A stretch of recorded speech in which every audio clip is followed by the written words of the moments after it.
So today I'm going to talk about mostly interview skills and how you can get your dream job without, all the things that you've been doing to prepare that's not really helping you. And if you make it to the end of this video, I've got something special for you. I've created an expert guide that's going to go over all the things that I talk about in today's video. So why does the interview feel like the hardest part? Let me take a guess. You are on Google. You are researching what the most common interview questions are. You're even practicing them in the mirror and in your head. You're trying to sound professional and perfect. And then what happens when you get in the interview? You freeze. You start to ramble. And you leave feeling like you didn't even show them who you really are. But don't worry, I'm going to help you fix that. And we're going to do it right now. My name is Jade. Welcome back to my channel. I'm a dermatology registered nurse, and I've been there before. It took me a long time to figure out how to master my interviews. So today I want to take a deep dive into how to prepare for those interviews. I'm going to talk about the 3 interview mistakes that are keeping you from getting your dream job and the one thing that you can do to ace your next interview. So number 1, you're preparing the wrong way. A lot of people are spending their time rehearsing for the interview. You're memorizing your lines. You're practicing what to say, how you're going to say it. You're stressing over the perfect words and how to sound professional. But don't do this. Memorizing the answers and trying to be professional stops the interviewer from seeing your real personality. And this leads to mistake number 2. You sound like a robot. Yes, sis, I said it. You sound like a robot. Okay? The reason why you sound like a robot is because you use ChatGPT to formulate your answers. And then you try to memorize those answers. And guess what? The interviewer, they know it too. But here I am with a solution. And the solution is just be a real person.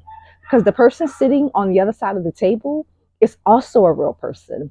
And they're attracted to real people with personalities the same way you are. So in your interviews, I want you to take a moment, take a deep breath, and remember that this is just a conversation.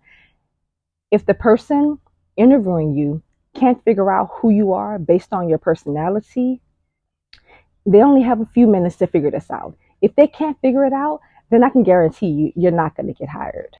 Mistake number 3, you're rambling. You get nervous and you start to ramble. And I know that because I used to ramble too. This is what happens. The interviewer asks you a question, and it's a hard question, one that you didn't memorize, and you're sitting there on the other side of the table and you start to panic. You get all nervous and you start to ramble. What's worse than you rambling is that you never actually get to the point. And then it happens. You forget what the question was. You don't know if you actually answered it. You're confused. The interviewer is confused, and it's not a good look. But that's okay, because I can help you fix that too. And that's why I made this video. I want to help you get more confident and to not ramble. Because if you're confident and you're not nervous, then you're not going to ramble. I want to tell you a quick story time, and then I'm going to tell you about the one method that helped me, and I know that it'll help you. So I remember I was getting close to graduating nursing school, and I had started interviewing for jobs. And I spent literal hours prepping, or what I thought was preparing for the interview. I looked up all the best interview websites, and they all said, talk about the company value. Make sure that you talk about your communication skills and how you care about the patients. And it was all very confusing to me because I couldn't really figure out how to weave those naturally into the conversation, which is why, like you, I tried to memorize my responses so that I can know that I hit all the points that the website said and that the YouTube video said. But the memorization just didn't work for me. I want to show you a different way. The one method that helped me solve all 3 of those mistakes is called the STAR method. So this one really changed the game for me. And I think the STAR method will solve all of your problems as well. I remember when I first started learning about the STAR method, I was intimidated by it and I just didn't get it. And if I'm being honest, it really took me some time to figure out how to use it. But once I mastered it, my interviews became easier, they became more natural, and honestly, I have a little bit of fun in my interviews. I laugh, I joke with the interviewers, and we have real conversation. I stopped overthinking, I stopped rambling, and I started getting offers. And honey, the offers were coming fast.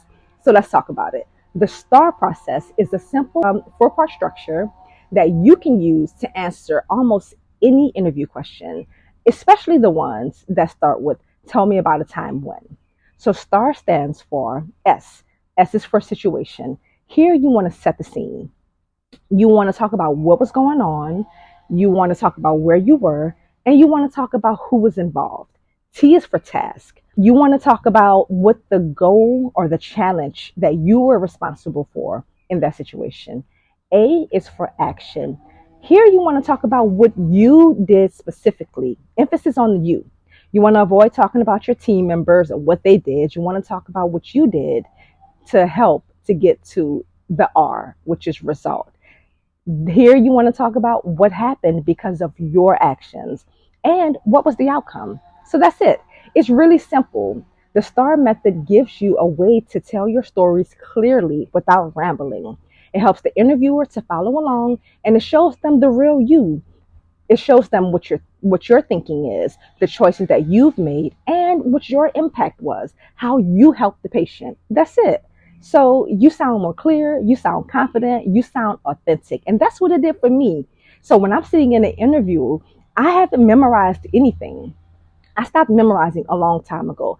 I just allow the STAR method to guide the conversation.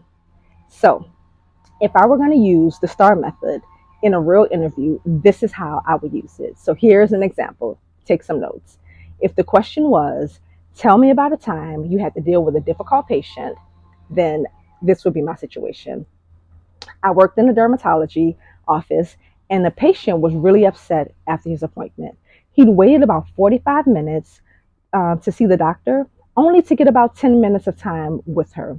When he walked out, he said that this was the worst experience he'd ever had at a doctor's office. He was frustrated, and honestly, how could I blame him? I mean, he waited a really long time, and it was really a short time with the doctor. So my job in that moment was to figure out why he was upset and try to fix it before he left for good. So what I did was is I pulled him to the side, and I didn't rush him. I just listened patiently as he gave me his complaint. And as he talked, I started to realize that the real problem wasn't just the wait time. It was that he was left confused. The short amount of time that he spent with the doctor wasn't enough time for him to fully understand his diagnosis or his treatment plan. So he was really confused on what to do next. So I offered him a couple options. I offered him the option of, talking to the doctor again, or second, he could sit with me and I can go over everything step by step. And he chose me. So we sat down and I explained his condition. I answered all of his questions and I made sure he knew exactly what the next steps were.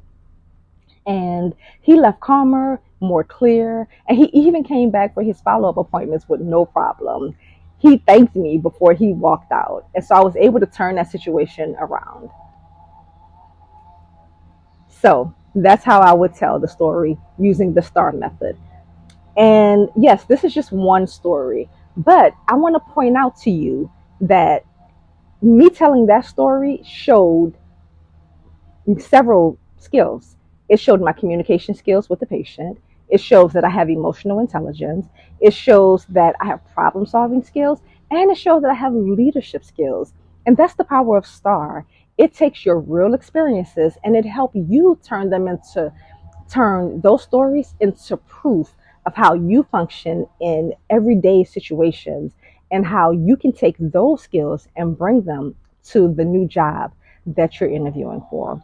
And the best part about it is that you don't have to memorize anything because you're using situations and stories that you've already gone through. And don't tell me that you don't have situations, that you've never dealt with a difficult customer, that you've never had a conflict with a coworker or anyone at work. Like those things aren't true. And if you can't think of any situations, then click the link in the description and I will help you to identify situations, because if you worked in any healthcare organization or any malpractice clinic, then I know that you've got situations that you can pull from. So here's what I want you to do. I want you to think of 3 to 5 real life situations that you've been in. Maybe it was a tough patient or that who was complaining. Maybe it was a conflict with a team member, or it could have been a moment where you just went above and beyond. So take those situations and jot them down. I want you to just jot down the highlights, just enough to remember the story. You're not going to create a whole script. You just want to write down the key details.